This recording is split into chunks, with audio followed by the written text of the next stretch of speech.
ọma Igbo ndị ọma ndị na-ege ntị ekelela m ọnụ n'ụzọ pụrụ iche aka mbụkwa nwanne unu nwoke Uchechukwu mere eze onye ọ na-adị mma na-ekwuru ekwu n'obi ọra enwere nwanne m nwoke onye gbara ọkpụrụkpụ n'akụkụ m nwoke mara mma ndewo nna m biko nganata ebuọ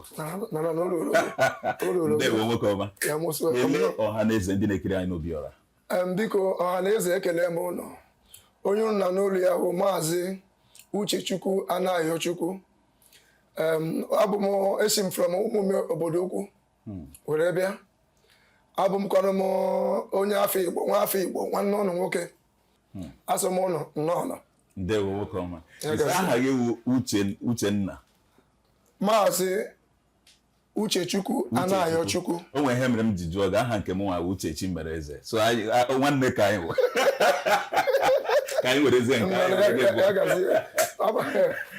ndewo nwoke ọma dịka o si amasị anyị n'obi ọra onye ihe ndị Igbo na-amasị onye omenala ya dịka anyị kpọrọ obi ọra emume pụrụ iche nwoke ọma kedu ka obi ọra si na-aga n'ebe ị nọ ụmụnne m ihe dị mma ka a na-eme emume obi ọra bụ ihe anyị na-enene n'onyonyo anyị na-enenebe ha ngwere fụ na ihe a na-eme bụ ihe dị mma bụ ihe Igbo chọrọ because ha na-epromote ihe gbasara Igbo and culture ịghọtago so nwee mmasị ebe ha nọ most of times I don't miss their programs at all ọ bụ ya malitere iji nji wee kpọọ ha ka ha bịa ka mụ na ha nọkọ today because ihe ha na-adị m mma ndewo onye eze ya gazie nwanne m kọwatatụrụ anyị kedu ka ezinụlọ gị dị kedu ka kọwatara ụmụ ole ka iji oke site na amara Chineke alụgo m nwaanyị 2007 you know and site na amara Chineke gọziri m with amaracha nwaanyị mara mma onye Enugu steeti onye ọgwụ mụnwa na onwe m sikere ashim from obodo ukwu na Idatọ n'Imo steeti so mana Chineke si ebe ahụ kpọrọ ya kpọọ ihe ma ọ bụrụ a blessing to me because kamgbe m lụrụ ya site na amara Chineke ihe na-emezi ndagharị alụrụ m ya mgbe m na-enweghị anything eziokwu ịghọtago ụbọdụ ito na ọwụ mbụchi ngụgụ m eji m obi m niile na-eso ya ya nwere nwe werekwe nke ya na-eso m site na amara Chineke today is a different thing altogether onye go m nwoke mụọ nwoke na-eto ofu nwaanyị nke izi na university you know Covenant University ndị nke ọzọ nọcha na the Queen's College and all of that so I am so blessed meeting her and I'm very very happy. Onye ezi ihe na-akọwa bụ na o nwere ngọzi Chukwu na-etinye na ndụ ụmụ nwaanyị nye nwoke o nwere ihe dị iche na ụdị a nwanne m ihe m ga-ekwu na ya bụ ọgwụ na ma na ịmara mana ana m arịa ka ịma ka iwe nwekwe nghọta dị na ya akwụkwọ nsọ kwuru dat na nwoke chọtara nwaanyị chọtara ezi ihe ma nwekwanụ amara n'ihu Chineke ịghọtago so ihe niile ime bụ ịpụta gị ịkwụwa aka gị ọtọ ịnụọ nwaanyị ịchịkpu ụkwụ n'ụlọ because ịnụọ nwaanyị aka nọrọkwa na iro anwa ọ bụ ya na-ebute ndụ ọdachi agagide n'ahụ aga n'azụ erigide n'elu eriwe n'ala efu nwoke ya na-agba mbọ n'ụtụ n'ehihie abalị enwere ihe a na-agbata dị ụtọ gịnị ndụ ị na-alụ nwaanyị ị naghị alụ nwaanyị enwe enyi nwaanyị nke ata enwe enyi nwaanyị nke na-echi ma ụzọ fụ enyi nwaanyị ndị fụrụ some of them nwụchara spiritual husband nke bụ na ịdị necha anya je dịere nwunye gị pụtara ya na nwunye gị to start with na ọ dịbụ ime ifu miscarriage ya bụrụ na ị na-emebu n'elu before ejere nwaanyị nwere sorry for the language I'm using ije dị na nwaanyị nwere spiritual husband o nwere lot of consequences because the spiritual husband ama na abụghị ya bụrụ na ịnọbụ n'elu ị ga-adakata ya akọrọ njiri gbara tuba nta ya ịghọtago so you need to onye ọbụla ụlọ ịnụ nwaanyị with the best thing that will happen to any man in this life. nwoke ọma ka mmadụ ga-esi mata nke wụ nwaanyị ya Chukwu kere nye ya a na-ekpete ya na-ekpere ka o nwere ihe a ga-eme ka ị mata nke wụ nwaanyị gị ngwana ya mara gị mma nwanne m ihe m na-ekwu na nke a bụ nwaanyị niile bụ ofu ihe nwaanyị niile enweghị nwaanyị bụ angel anyị listening na enweghị nwaanyị dị iche nwaanyị niile dị the same thing ihe ọ na-ejiri gụnwa na onwe gị ime gịnị ịdịsa ikpebi na onwe gị ihe abụ ịbụ isi from ebe ọzọ esi from obodo ọzọ like mụnwa na esi from Idatọ na obodo ukwu ya nwachi from Enugu ịghọtago akpọrọ anyị na-akpọdosa n'ime ụlọ ka anyị na-amụ onwe anyị ihe niile ime ewu iwetu obi ya nwe ewetu obi ị na-amụ ma na-amụ gị ewere nwayọọ nwee nghọta na-adị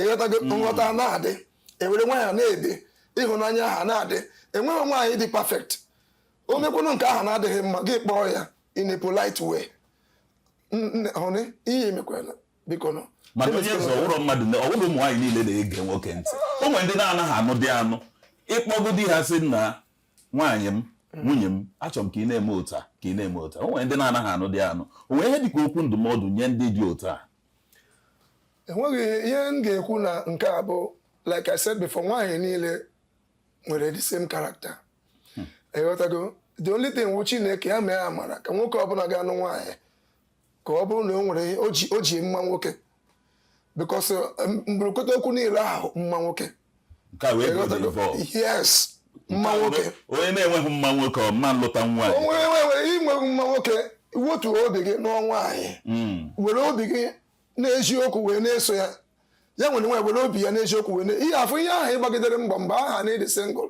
ịgbatanwụrụ most people na-eme ha nụọ nwaanyị mụọ one mụọ two ifu things ochejibe like me now for example I started with enweghị ihe eji wee bido ịghọtago emegide ọyị ọ dịrị ime nsịsị ngwa ka nnụbazi ya ọ bụ etu a ka o si wee mee mgbe ahụ ebekwa na shop adịghị nothing are you listening now so by the grace of God today is a different story altogether so enweghị dịka enweghị ebe marriage niile enwekwanụ nke dị perfect o nwere ike nwee nke ị na-emebeghị mmehie ya na be m ịghọtago osemokwu so ihe niile aha bụ understanding and onye mehie ibe ya akọwara ibe ya and gụnwa na onwe gị hapụ ndụ ịkụzimegharị enyi nwaanyị nka na gị na enyi nwaanyị nke ata enyi nwaanyị nke echi ọ na-ebute ọgbachi uhie I am telling you ọgwụ na ọgwụ ka ị na-agwọ ị na-eme nka na-eme nka na-eme nka some of them sef ndị ngwụrụ anwụ n'obodo ọzọ anwụgụ na Ijipt ma anwụrụ na Kotonu ma ọ na Kaduna abịa Lagos ka obere ụmụazị gị iche ma gị na mmadụ na-eme gana ụmụ ha dị nwụnụ gị na onye ahụ anwụsị ya ịpụtakwa gị na-asị na ị na-aga ụka ị na-eme nka onye eme ọdịnala ọ na-egbuchi ụzọ I am telling you ọ na-egbuchi ụzọ so ndụmọdụ na-adụ nwoke ọbụla na-achọ ịlụ nwaanyị bụ ya hụ na ịtolite oge ịlụ nwaanyị lụọ nwaanyị because ọ bụghị maka ego ka ga-abịa o nwere ndị Chineke dere na ha ga-akpata ego mgbe ha ka nọrọ onwe ha nwere ndị Chineke dere na ha ga-akpata ego mgbe ha lụrụ nwaanyị mụtawa ụmụ because ụmụ na-emepe ụzọ so the main thing gị nwere decide na ị chọrọ settle down because uru dị na ya the lifestyle of ị na-akwagharị iko ọ na-ebute so many things spiritually I tell you. nwoke ọma nwere ihe dị ka afọ ole nwa okorobịa ga-etolite si oke na ya etoro gị ịlụ nwaanyị dịka onye nna ewu a na-eme ya n'afọ nwanne m anaghị eme ya n'afọ mana the earlier you decide ya earlier the better for you like ebe anọ na anọ m nwaanyị mgbe aha m dị about 25 years 25 years yes if my first son today now dị 15 years eziokwu ịghọtago so ọ nọ Convenient University mụ na ị na-aga n'ụzọ na ị gaghị ama na ọnwa m because ife ogologo ya efu ya ị ga-eche ma ọ bụ my friend ma ọ bụ my brother so ịma ọ na-adị mma nwoke pụta ya jisi ike nụọ nwaanyị n'oge ịnụọ nwaanyị n'oge ị na-amụ ụmụ ụka na-eto gị nwa na-etokwa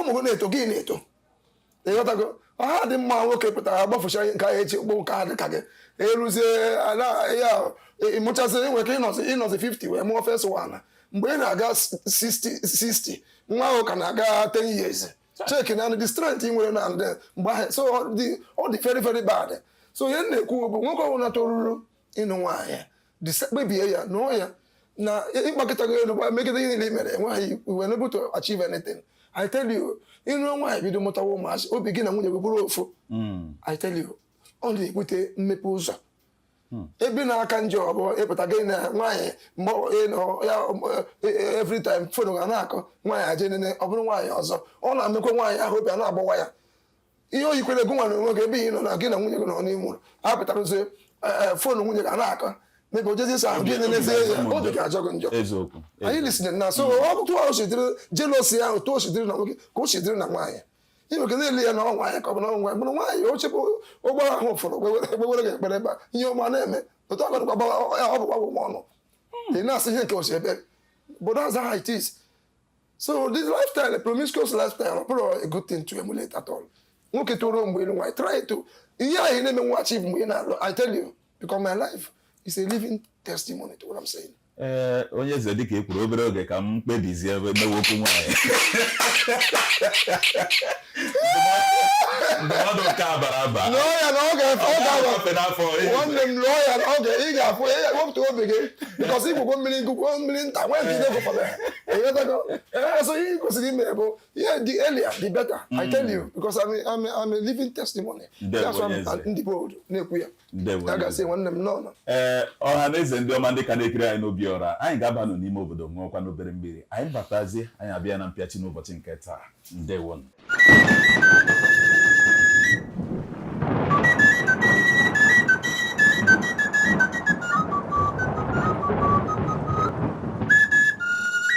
ọha na eze ndị ọma ndị ka na-ekiri anyị n'oge obiọra special aka m nọkwa wit nwanne m nwoke onye eze dịka i kwuru na mbụ amụtara m oke in fact ekpebiela m na ịlụ nwaanyị agaghị akafe n'afọ a mana o nwere ihe dịka okwu ndụmọdụ nyeziere ọha na eze kachasị ụmụ nwaanyị. Onye eze dịka nwoke bụ kedu ka ọ ga-amasị gị ka nwaanyị were na-ege di ya ntị nwaanyị ige di ya ntị kedu ihe a na-akpọ attention kedu mgbe ị ga-akpọ nwaanyị si ya nwunye m ọma lekwa ihe m chọrọ ka ị na-eme chere ihe a ka m chọrọ ka ị na-ege m ntị na ya onwe ihe dịka okwu ndụmọdụ wee nye. Okay, ndewo. Ihe m ga-ekwu na ihe abụọ ọ dị kamgbe ụwa nọ na mkpịsị ngụgụ nwoke ka esi wepụta nwaanyị eziokwu dị ya mana ebe anyị si enweta fracas na most ezinụlọ bụ anyị nwa bụ ndị nwoke na-ewe nwunye anyị sometime maybe as a slave. As a slave. Mana akwụkwọ nsọ echi otu ha tinyere o tinyere nwaanyị as a helpmate as our helper. As our helper. And the earlier ịghọtara na nwunye gị bụ your helper, your helpmate and not your slave. Ịghọtago isensitize ya nwere tinye that ya n'uche n'ime ya ị ga-afụ nwunye gị ahụ ọ ga na-enye gị nsọpụrụ ruru gị mana ibe na-emebe idobe ahụ na ọgụ ụgbọ ka ya na ọgụ ụgbọ ka ọgọtọ ya onye ka ịbụ and all of that o nwere onye ahụ ya na-eri nke ọjọọ ọ bụ ya na-ebidogoso nwaanyị ọ mara ọgụ n'ike aka isi ka not ịghọtago mana e nwesịrị some things igwe ya ajụ ịghọtago isi ya na ime etinye ya itigide ahụ echizie ya ịghọtago itigidezi ahụ echi ọ marazie ya ahụ which is very wrong ka nwunye kpasa nwunye gị aka so the earlier ụmụ nwoke anyị ghọtara na nwunye anyị Chineke nyere anyị mgbochi ngụgụ anyị they are our helpmates they are just to help us ka anyị were achieve our goal in life. Ịghọtago the easier things is going to be coming out for us. But when you try to come and be claiming Superman, even when you are wrong. Head of the family. Yes, you are the provider of the family. Okay, on ego, yeah, Tidigan and the game for this way, the head of the family, we are. Imu for ọ bụrụ nke anyị domedere ya nwere were kazi otu mana onye eze ọ dị m ka ụfọdụ mgbe i nyere nwaanyị ụdị aka sọ ụmụ nwaanyị abịa zụwazie ego okwu n'elu isi mgbe ị sịkwa ka gị na-ewuru ofu ibutezi ọ bụrụzi ihe ọjọọ ka i butere ụlọ gwawazie ego okwu ka ịghọta ihe m chọrọ ikwu. Aghọtara m ihe na-ekwu nwanne m n'ọkwa no like I said earlier na Chineke nye aka ka nwoke ọbụla tụrụrụ ilu nwaanyị Chineke gọzie ya na ihe gbasara mma nwoke n'ezie makwa na ya bụ na nwa nwoke ahụ there is not a yardstick for gonwa never to decide. Mana respect ọ na-ego ka ọ dị nwoke na-enwe ezi mma aka ọ na ọ gaghị agwali nwunye ya okwu nwunye m achọ m ka ị kwụrụ ebe a ọ kwụrụ ihe agbanwe nwunye gị okwu and nwunye gị nwere responsibility ige gị mana ebe a na-enwewe problems ndị a bụ gụnwa bụ nwoke ịghọtago ihe njikwute okwu ego enwere some responsibilities ị kwesịrị ime and maybe those things are draw ịghọtago number one o nwere ike nwaanyị na-enweghị nghọta o nwere ike unu aha ma nna dị otu o kwesịrị isi dị then nke Igbo ọwụwụ like I said before na ndị nwunye anyị wụ Chineke nyere anyị because akwụkwọ nsọ kwuru nwoke chọtara nwaanyị chọtara ezi ihe ma nwee amara or she's not your slave. You will be your helpmate, like I said before. Yeah. The earlier you try to let her understand that both of you, they got to go. No, she's your helpmate and never your slave. They got to go. You pamper her. You flirt her, even though you don't have. Even when the age yourself, yet marriage, how you need allow your ability to own up. They gotta go as a man. They gotta go when there is no ego. They got there. He put that in one pet name. He gonna happen when he. I but they are franca. They are mangoes. They are no respect. They gotta go. He put that. You develop a pet name. Hey, honey. Yes, now. They want to drink culture. When you buy sugar on the before. You know, pamper to one. Sunday, say, but I put a poor. Oh, in flat here. You got to go. If I'm not, I do so.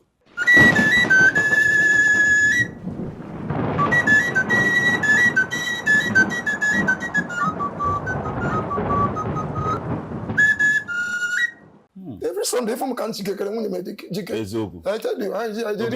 I'm over the figure.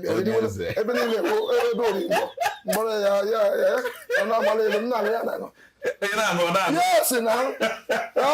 Yes, now. So, I'm going to put some kind of move. I give a crop. Wow. It can have a evangelist, so I'm a papa. The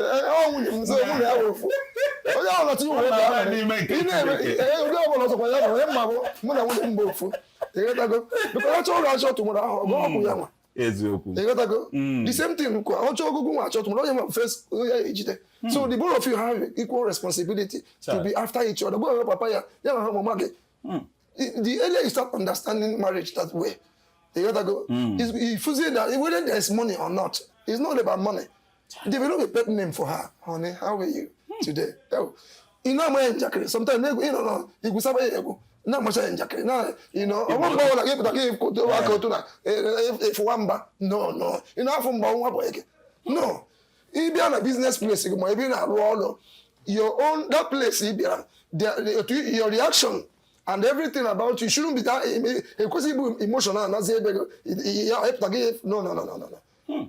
You try to drop everything as soon as your business is over. When you get to the house, you know, even when you see the battle, you are not usual. Although you don't kiss your before. What happens to say, oh, you know? Okay, yes, now because if you have yes. If you want, okay, but